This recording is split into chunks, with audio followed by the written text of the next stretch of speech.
Ce n'est pas le moment de se plaindre. C'est le moment de faire le point sur ce en quoi j'ai merdé, pour ensuite pouvoir m'améliorer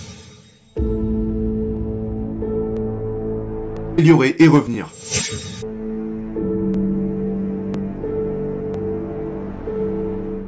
Comparez-vous à qui vous étiez hier et non à quelqu'un d'autre aujourd'hui. Vous devez avoir une hiérarchie d'amélioration. Vous devez viser quelque chose. Et cela signifie que vous serez inférieur aux gens qui ont déjà atteint cette cible. Ce qui pourrait susciter de la jalousie. Donc la question est de savoir qui vous devez détrôner. Et la réponse est que vous devez vaincre l'ancienne version de vous-même. C'est ce que vous devriez constamment essayer de faire. Et vous avez le contrôle sur vous-même parce que vous êtes le seul à connaître tous vos avantages et vos inconvénients. Et donc, si vous voulez rivaliser équitablement avec quelqu'un, vous devez être en concurrence avec vous-même. Et c'est de ça que nous parlons au sujet de l'auto-amélioration du combattant. Eh bien, si vous vous améliorez, vous entrez forcément en concurrence avec l'ancienne version de vous-même. Et puis vous pourriez aussi vous demander, eh bien, quel est ce moi inférieur? Et ce moi inférieur pourrait être rancunier et méchant, et agressif, et vindicatif, et toutes ces choses qui conduisent à avoir un caractère et une morale négative. Et toutes ces choses interfèrent avec votre capacité à vous améliorer à mesure que vous traversez la vie. Donc, il est primordial de comprendre cela. C'est pourquoi, vous savez, j'accentue cette idée de responsabilité personnelle. La responsabilité personnelle consiste à rivaliser avec vous-même et de devenir meilleur aujourd'hui que vous ne l'étiez hier. De vous améliorer en gardant le contrôle. C'est ça l'humilité. Genre, je suis une personne imparfaite. J'ai plein de problèmes, mais suis-je tout de même meilleur que un tel? Non, ce n'est pas une bonne question. La bonne question est, pourrais-je être meilleur demain que je ne le suis actuellement? Et la réponse à cela est, si vous avez assez d'humilité pour reconnaître que vous n'avez pas mis la barre assez basse, vous pourriez être meilleur demain que vous ne l'êtes aujourd'hui. Parce que ce que vous devez également faire, c'est de dire, eh bien, voici tous mes défauts et toutes mes insuffisances.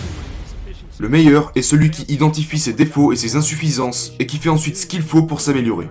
Mais cela ne vous accorde aucun mérite.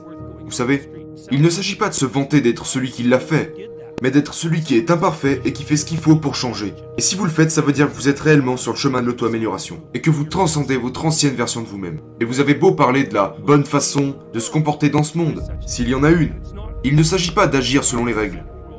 Il s'agit d'essayer continuellement de transcender vos défauts actuels. Et c'est ce qui est très intéressant à propos de ça. Et ça signifie que le sens de nos vies consiste à se trouver dans cette poursuite. Et ça marche aussi avec cette discussion, parce que, eh bien, le problème fondamental est que cette vie est tragique, et difficile, très tragique et difficile, pour tout le monde. Et elle est aussi teintée de malveillance.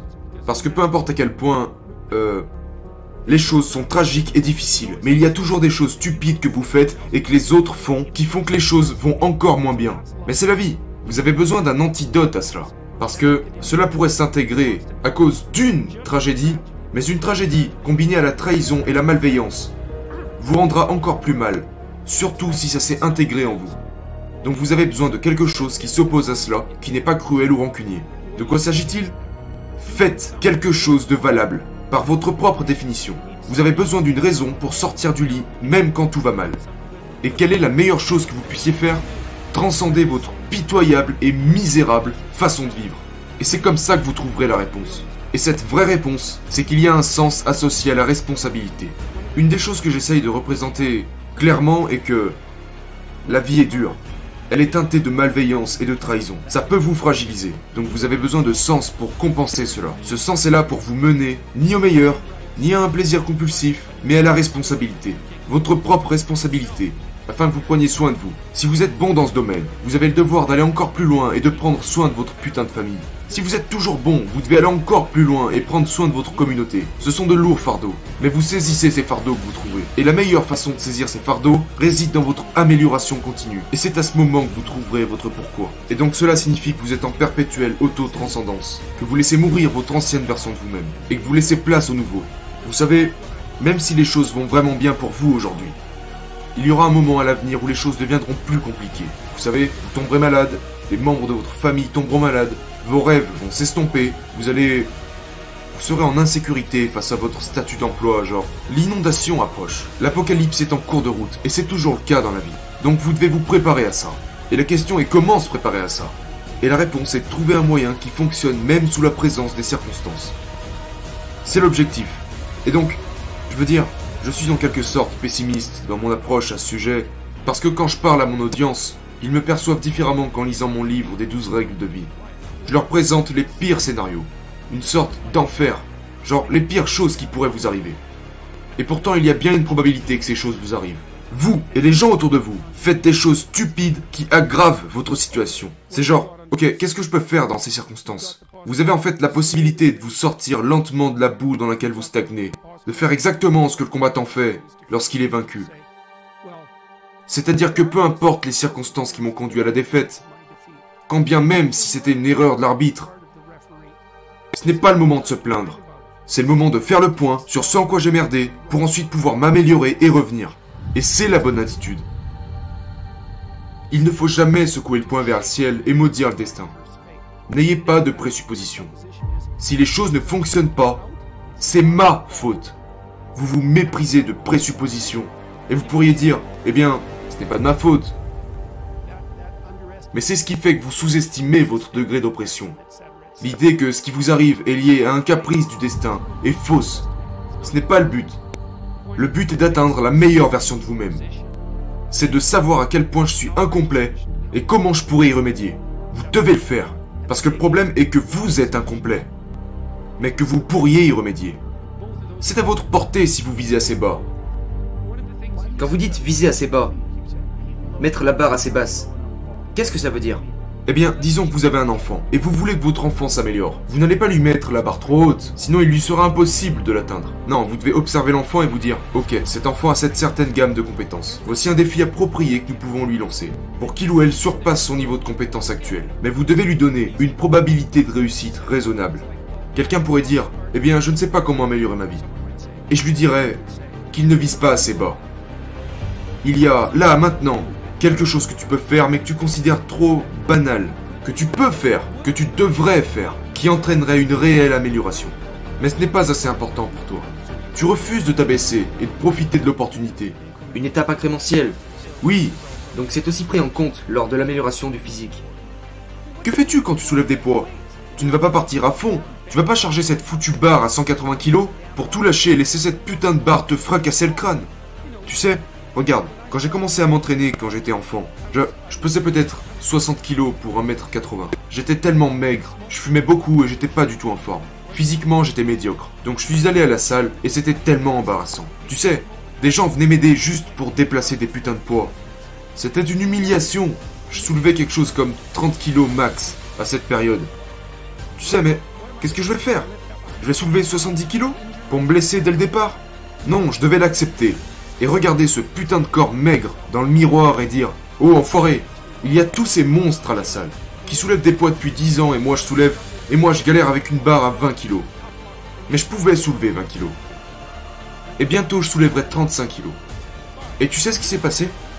Je me suis jamais blessé quand je soulevais des poids. Et la raison à cela est que je n'ai jamais dépassé mes propres limites. Même si je me suis beaucoup poussé. Et j'ai pris à peu près 15 kilos de muscle en 3 ans à l'université. Mais ça demande de l'humilité pour reconnaître que la misérable créature que vous êtes peut elle aussi réellement réussir. Visez bas. Et je ne dis pas de ne pas avoir d'objectif, ni de ne pas viser haut. Mais vous devez accepter le fait que vous pouvez vous fixer un objectif que vous pouvez atteindre. Et au début, vous n'aurez pas beaucoup de gloire pour ça. Parce que si vous n'êtes pas en très bonne forme, l'objectif que vous pourriez atteindre demain ne sera pas glorieux. Mais c'est infiniment mieux que ne rien faire. C'est bien mieux que blâmer quelqu'un d'autre. Et c'est aussi beaucoup moins dangereux. Et vous pouvez le faire. Et c'est ce qui est cool avec ça. Il y a une déclaration dans le Nouveau Testament appelée le principe Matthieu. Et les économistes l'utilisent pour décrire le fonctionnement de l'économie mondiale. Qui dit que les riches s'enrichissent et que les pauvres s'appauvrissent. Et dans un sens, c'est très pessimiste. Parce que ça signifie que lorsque vous commencez à échouer, vous échouez de plus en plus rapidement. Mais ça signifie aussi que lorsque vous commencez à réussir, vous réussissez de plus en plus rapidement. Et donc ça représente ces étapes incrémentales. Genre, eh bien maintenant je peux soulever 25 kg au lieu de 23,5 kg. Et vous pensez, mais que se passe-t-il? C'est une simple étape sur un très long voyage. Et vous commencez à progresser.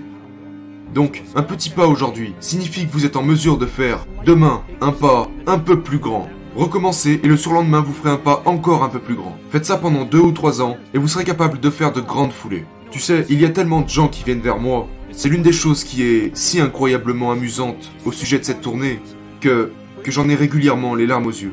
c'est ahurissant. Parce que les gens viennent me voir, et ça se passe partout où je vais maintenant, et ils disent... Donc ils sont très polis, quand ils me parlent. Tu sais, ils sont toujours désolés de m'interrompre, et donc ce n'est jamais narcissique, et ce n'est jamais ennuyeux. Et je suis vraiment content de voir ces gens. Donc ils viennent me voir et ils me disent... Eh bien, je sais que vous avez sûrement déjà entendu cela auparavant, mais j'ai vraiment changé ma vie depuis que je vous écoute. Ils me racontent des histoires où ils étaient dans des endroits sombres, avec beaucoup d'alcool et beaucoup de drogue, qu'ils ne s'entendaient pas avec leur père, ni avec leur mère, n'ayant aucun but dans la vie, étant nihilistes en jouant aux jeux vidéo. Tu sais, genre, avec des envies suicidaires, et ça arrive souvent à cause d'un trouble de stress post-traumatique, parfois à la suite d'un combat ou peu importe. Quelle que soit cette part d'enfer qu'ils occupaient, ils me disent « J'ai écouté vos conférences et j'ai développé un but à suivre. J'ai pris mes responsabilités, j'ai accepté la vérité et les choses vont beaucoup mieux. » Et c'est absolument parfait. C'est la bonne voie à suivre en ce qui les concerne. Ce sont des gens qui ont fait le bilan par eux-mêmes. Ils se sont dit « Je suis au mauvais endroit, je suis une mauvaise personne. » Mais voici quelque chose que cette mauvaise personne, au mauvais endroit, peut faire. De petites choses qu'ils peuvent réellement faire. Je vais ranger ma putain de chambre, je vais faire mon lit, je ne sais pas combien de personnes sont venues me voir. C'est complètement fou. Ils m'ont dit que dès qu'ils ont commencé à faire leur lit, tout a changé pour eux. C'est genre, j'ai décidé de passer le balai, mon gars. Genre, tout est parti d'une seule action concrète qui a été celle de faire son lit. Et puis tu te dis, ouais, tout ça n'a rien d'héroïque. Non, mais ce changement est héroïque. Quand vous dites à un jeune, t'as 17 ans, t'es bien comme tu es. Non, tu ne l'es pas. T'as 60 ans devant toi pour devenir meilleur. Et tu peux devenir vraiment meilleur. Tu peux devenir incomparablement meilleur. Dans plusieurs domaines. Et c'est en poursuivant votre propre amélioration que vous trouverez le sens de votre vie. Et ça vous donnera également l'antidote à la souffrance. Imaginez que vous avez seulement 100 000 $ pour acheter une maison. Donc vous l'achetez puis vous dites « Mon Dieu, cette maison, genre il y a tellement de travaux à faire. » Et ouais, c'est tout ce que t'as. À quel moment vas-tu prétendre que la maison est bien comme ça? Tu vois bien qu'elle est à chier, que la plomberie n'est pas bonne et que le chauffage ne fonctionne pas. Tu dois trouver tout ce qui ne va pas pour l'arranger. Et c'est la même chose avec l'homme. Mais pour ce faire, quelqu'un doit vous enseigner que vous êtes responsable de vos problèmes. C'est le cas. Vous êtes fondamentalement celui qui, s'il fait face à ses problèmes, peut les résoudre. Et c'est la nature même du héros.